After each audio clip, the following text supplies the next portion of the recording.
अब आया साल 2000, जिसको मिलेनियम की शुरुआत भी कहा गया, और इसी साल का जो बजट प्रेजेंट किया गया उसको बोला गया भारत के इतिहास का एक मिलेनियम बजट। प्रेजेंट किसने किया? उस टाइम के फाइनेंस मिनिस्टर यशवंत सिन्हा ने। मिलेनियम बजट इसलिए कहा गया क्योंकि इंडियन इकोनॉमी ऑलरेडी सेटल हो चुकी थी, बहुत सारी डेवलपमेंट्स हो चुकी थी, टैक्स लोग भर रहे थे, टैक्स रिफॉर्म सेटल हो चुके थे, लेकिन अब जरूरत थी वेस्टर्न कल्चर की तरह खुद को भी डिजिटाइज करने की। अब जरूरत थी सॉफ्टवेयर के सेक्टर में आगे बढ़ने की। दुनिया भर में स्पेशली वेस्टर्न कंट्रीज में कंप्यूटर का काफी अच्छे से उपयोग होना शुरू हो गया था, हर घर कंप्यूटर था, लेकिन इंडिया में अभी भी हर घर कंप्यूटर नहीं था, सॉफ्टवेयर रिलेटेड सर्विसेज नहीं थी, ना ही लोगों के पास, ना ही घरों में, ना ही स्कूल्स में, ना ही कंपनीज में। उस सेक्टर को करना था डेवलप, और उसी साल यशवंत सिन्हा ने इस तरह का बजट प्रेजेंट किया जिसका फोकस था सिर्फ और सिर्फ सॉफ्टवेयर को डेवलप करना। वैसे तो उनको काफी अपोज भी किया गया बजट के बाद, क्योंकि उन्होंने कोई long term development scheme announce नहीं करी, कुछ बड़ा इंट्रोड्यूस ही नहीं करा, लेकिन सॉफ्टवेयर के लिए काफी कुछ चीजें करी।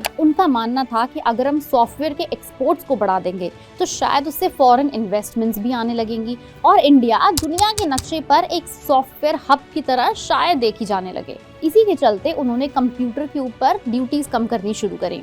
इनफैक्ट सॉफ्टवेयर एक्सपोर्टर्स को काफी इंसेंटिव्स भी देने शुरू कर दिए आईटी इंडस्ट्री की ग्रोथ करने के लिए। कस्टम ड्यूटी को भी बहुत जबरदस्त कम कर दिया। कंप्यूटर्स के ऊपर जहां पहले 20% की कस्टम ड्यूटी थी वहां घटाकर 15% कर दी। मदरबोर्ड पर जहां 20% की कस्टम ड्यूटी थी वहां घटाकर 15% करी। माइक्रो प्रोसेसर्स पे जहां पहले 5% की कस्टम ड्यूटी थी वो हटाकर 0 कर दी।